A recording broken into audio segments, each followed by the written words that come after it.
who last week I talked to you about it. They controlled their playoff destiny. They had to win out. It wasn't going to be easy, though, because they were playing a Pittsburgh Steelers team that is also fighting for their playoff lives and trying to make their picture easier in the postseason. So they were able to do that. The Seahawks ultimately fell to the Pittsburgh Steelers by a score of 30-23. Tough one, a frustrating one. The Seahawks defense continues to have its issues. Linebacker Jordan Brooks was not able to go in this game, so former Steeler Devin Bush took his place alongside Bobby Wagner on that defense.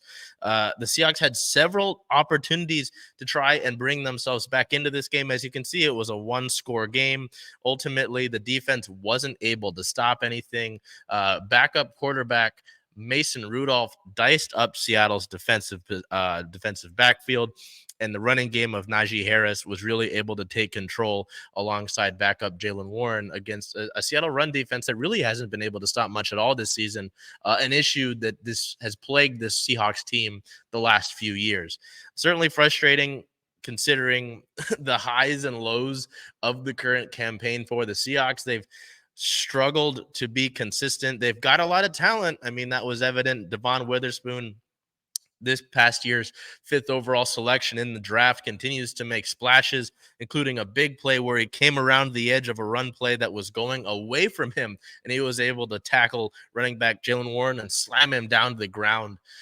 Just continuing to make splash plays, Devon Witherspoon is, but it unfortunately, the rest of the defense not holding up their bargain. We'll get to other defensive players, but in terms of the rest of the game, not the greatest performance as a whole for Seattle, whether it's the penalties, stopping the opponent defensively, especially stopping opponent with a backup quarterback.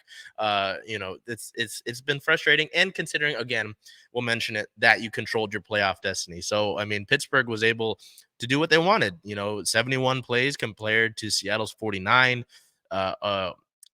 almost 100 more yards on offense compared to Seattle. The penalties playing a factor again. It's just been something that Seattle struggled with under head coach Pete Carroll. The Seahawks not able to really run the ball effectively. Only 88 yards rushing as a team.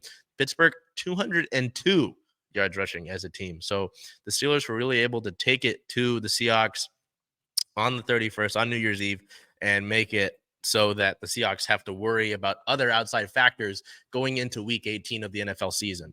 Offensive side of the ball, there's not a lot to work with in terms of our player of the game. DK Metcalf had a solid game in this one, passing over 100 yards and really continuing to add to his career as he continues to move forward as Seattle's number 2 behind Tyler Lockett. But Geno Smith didn't have a bad game. He didn't have a bad game statistically, completing 23 of his 33 attempts, 209 passing yards, 1 TD, 33 yards on the ground, including a big scamper late, trying to move Seattle down the field. Red zone struggles were apparent in this one as well. 23 points isn't bad, especially against a defense that has the likes of a TJ Watt, the likes of a Joey Porter Jr. Just, settling for those field goals wasn't enough to beat this team. It also doesn't help when your defense isn't able to do much as well. So, looking at DK Metcalf as well. And this game also was a struggle on the offensive side of the ball because of the injuries. Right tackle Abraham Lucas left with a knee injury. Center Evan Brown left with a concussion.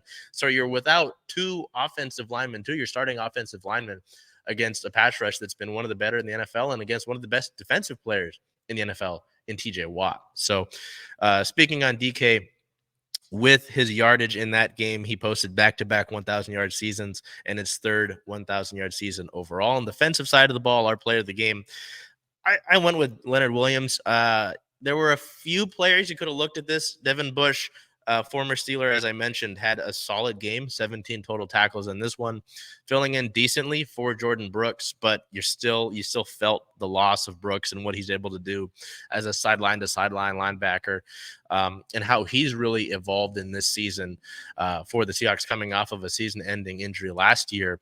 Leonard Williams, despite the trajectory of the team's record since he was acquired ahead of the trade deadline, Leonard Williams has been a solid player in the Seattle front seven. And, in an ideal world, he'll be extended this offseason. So 6 total tackles, 3 solo, 1 sack, 1 tackle for loss, and 2 QB hits for the big cat there. Liked to see him up the middle and causing some havoc. So we look at this Seahawks team, and on paper, there's a lot to like. Geno Smith coming off of a really strong year, comeback player of the year. He's still performed pretty well considering the circumstances and the context of this season.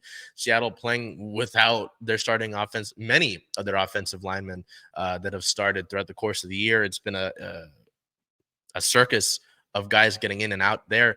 The defensive side of the ball, I mean, there's a lot of talent to like, whether it's Devon Witherspoon, Quandre Diggs, Julian Love has made some splash plays as the season has gone along. Boye Mafe has had a strong year. Dre'Mont Jones has started to make more of an effort as he's been bumped outside on the Seattle line. Uchenna Nwosu, who the Seahawks are without, and there was hope that he might be back for the playoffs, is out right now and is out for the season, but could be back again, as I mentioned, for the playoffs. We might not see him because they might not get to the playoffs. It's just this team it's very unique. The struggles, because you can't really pinpoint them to one specific area of this team. There are players who are giving their all effort. There are some who might not be. There are structural issues with this team as well in the way that they're running their defense. A lot of players were wondering how the 3-4 would affect them. Former Seahawk Al Woods has talked about the structure of this defense when he went to the Jets, and that's saying a lot going to the Jets. So there's a lot to be frustrated about with Seattle. I understand that with the Seahawks team, and it's spurred a lot of people to ask for change in the Seahawks organization, whether it's the head coach, whether it's the front office, whether it's ownership, and whether it's the personnel on the team itself. I can understand that. I don't blame folks are saying, hey, it's not working. We haven't been able to move past the divisional round since the team lost in the Super Bowl to the Patriots back in 2014. I can understand that if you're becoming a broken record and you're not able to reach past a certain point, it's very frustrating. You might want to change things up. Maybe it's just a change is needed. And so, I'm normally not against the big change. I wasn't about it earlier in the season for the Kraken as they struggled, and now they're hitting a bit of their stride, which we'll talk about. But it doesn't necessarily not make sense for the Seahawks team. Maybe it's a change of mindset that's needed. Pete Carroll has done an excellent job of creating a culture and fostering that culture. You're seeing it with guys who are coming back to Lumen Field to see this team and be a part of it and offer advice and help where they can. But in terms of the defensive structure, maybe it's Clint Hurts just not working out as a defensive coordinator. The offensive side of the ball, you've been poor on third downs, and you haven't been able to really be better in the red zone. These field goals, Jason Myers has been strong this season, but you obviously needed more later in the game. And as the game went down, settling for the field goals just really kind of puts you out of this game as your defense couldn't stop anything. So I think the primary issue here lies with the defense. You have to be able to stop, to be able to give your offense a chance, when they're putting things together and as they're dealing with injuries. And especially when you're facing a backup quarterback. Maybe Mason Rudolph is that guy. I just don't really believe that. So it's really frustrating. And now that leads us to where the Seahawks need to look for the upcoming week 18, and how they can still make the postseason. A Seattle win and a Green Bay loss or tie is the most convenient option. Obviously, the Seahawks will need to win their game. That's step number one. But looking at Green Bay to lose their contest as well is what you're going to have to look for next week in the regular season finale of the NFL. It's another one of those issues. It happened last season when you needed the Lions to beat Green Bay, and that fortunately happened, but we're in a different circumstance now. Green Bay will be playing the Chicago Bears. The Chicago Bears are only one loss worse than the Green Bay Packers, so that's not the most outlandish thing in the world. The Seahawks and the Packers start at the same time that day, so that'll be a fun scoreboard watch as that goes on. There are two other scenarios, though, where Seattle can make the postseason. Both of them involve a Seattle tie, which, if ties are quite rare in American football, unlike traditional world football. So Seattle tie, a Green Bay loss, and a Tampa Bay loss or tie. Tampa Bay, we'll check on that. Tampa Bay is playing the Panthers, and the Panthers are 2-14. So that's kind of Improbable. And then the other situation, the Seattle tie, a Green Bay loss. You're seeing Seattle needs a tie and a Green Bay loss if it's not a Seattle win and a Green Bay loss. And a New Orleans loss or tie, and the Saints play the Falcons in that game, similar to the Packers. The Falcons are one loss worse than the Saints. So that's not outlandish, but you ideally like to look at the top scenario, a Seattle win and a Green Bay loss. That's the easiest way to look at it. That's the most convenient way. I'm not banking on a tie. I don't even think we've seen a tie in the NFL this season. So that would be a first, and it would be in the regular season finale. So Seattle win, Green Bay loss. That's what you got to look forward to this upcoming week.